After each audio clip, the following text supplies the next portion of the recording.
Hi there, my name is Andrew Schmidt. I'm a second-year medical student at Nova Southeastern University. I'm also a 9-year veteran ocean lifeguard and a member of Lifeguards Without Borders.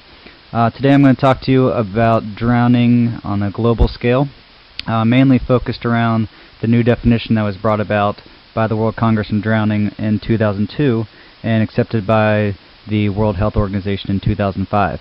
I'm going to go over why it was so important that this definition came about, and what it means in a public health sense. And also at the end, just have a quick run through of pre-hospital care for the drowning victim. So as you may or may not know, drowning is actually a pretty big problem in the United States and around the world.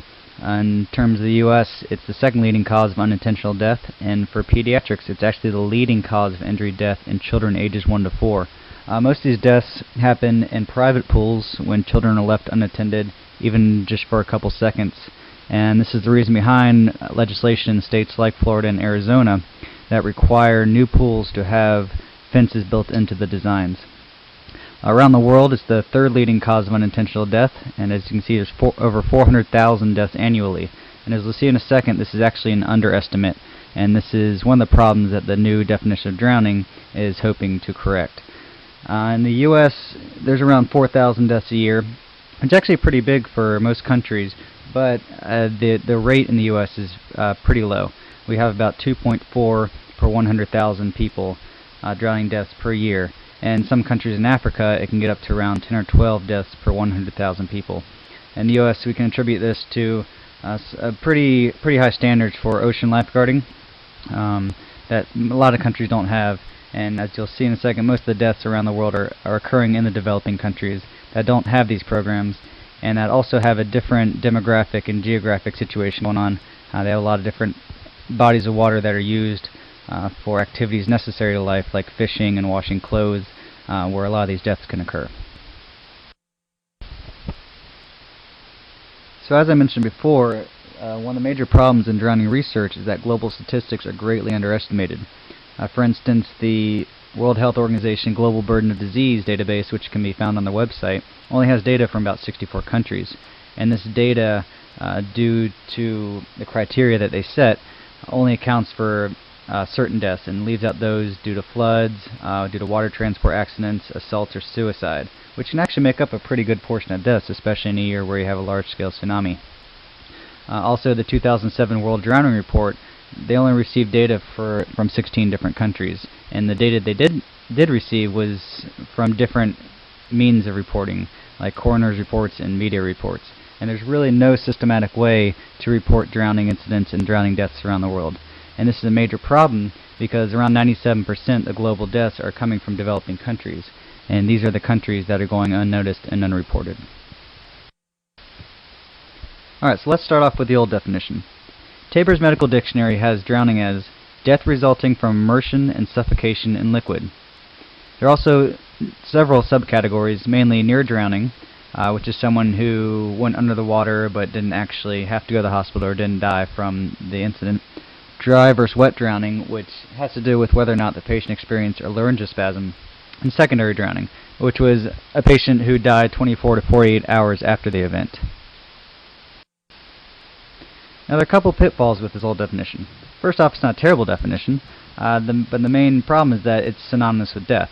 Anytime you heard the term drowning or drowned, you figured that someone died. It's right there in the definition. But the problem with this is that it doesn't account for any secondary pathological diseases like pneumonias or acute respiratory distress syndrome or dysrhythmias. Once a patient was in the hospital with a pneumonia, they were then a pneumonia patient, and the drowning was kind of left back in the dark. Also, the subcategories were really confusing when it came to gathering research and statistics. A lot of these things like wet versus dry drowning could really only be determined by autopsy. And the main thing was that they had no clinical importance. Whether or not someone had laryngospasm or not, or were near drowning, they still should be treated the same once they come in the hospital. So it really just added to unnecessary confusion. So in 2002, the World Congress on Drowning set out to redefine drowning and give it a more global definition. They determined drowning to be the process of experiencing respiratory impairment from submersion or immersion in liquid, with 3 outcomes: death, morbidity, or no morbidity. So what were the goals of this new definition? Well, first off, enhanced diagnosis. As I mentioned before, drowning used to be seen as a terminal effect. It's now part of the pathological cause. It's now part of the disease process that leads to secondary illnesses. Also, simplified data collection.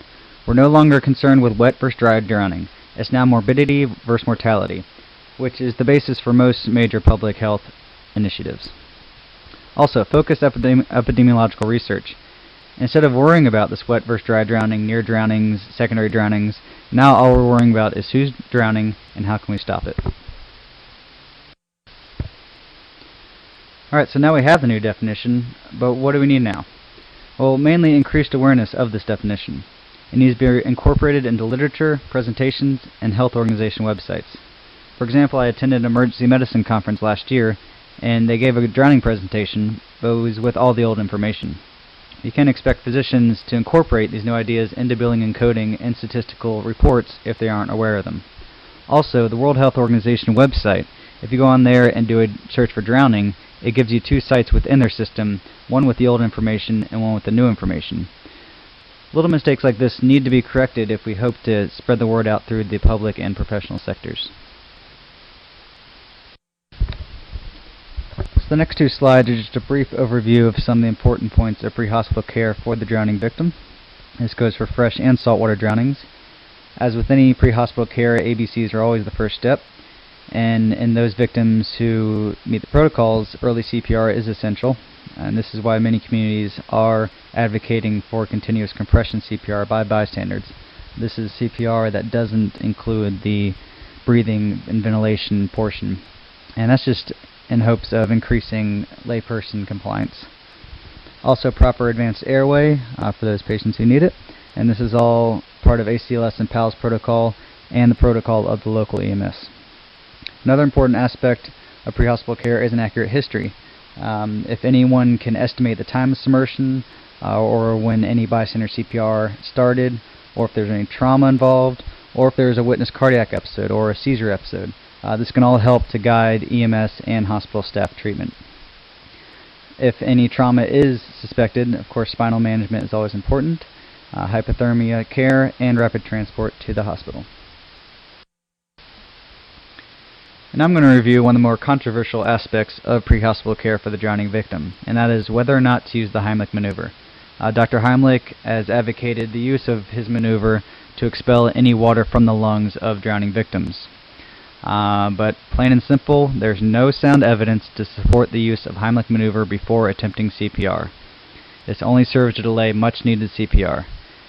This stance is felt by the American Heart Association, the American Red Cross, United States Life Saving Association, and the International Life Saving Federation.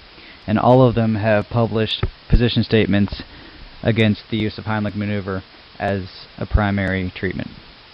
They only advocate it when it is necessary by American Heart or American Red Cross protocols for a blocked airway. So that is it for my presentation. I hope you enjoyed it. These are my references. The first two, the World Congress on Drowning Recommendations and the 2007 World Drowning Report, are definitely great reads if you're interested in this topic. But as I said before, a lot of the statistics can be skewed for various reasons, and they have some great discussion on that in those reports. I encourage you to visit www.lifeguardswithoutborders.com and find some other educational material, and let us know if you want to get involved at all. This has been a presentation of the Lifeguards Without Borders podcast series. We've got ones ranging from informational to fun stories about trips that we've been on to techniques for advanced ocean rescue providers. You can check them out at lifeguardswithoutborders.org and click on podcast.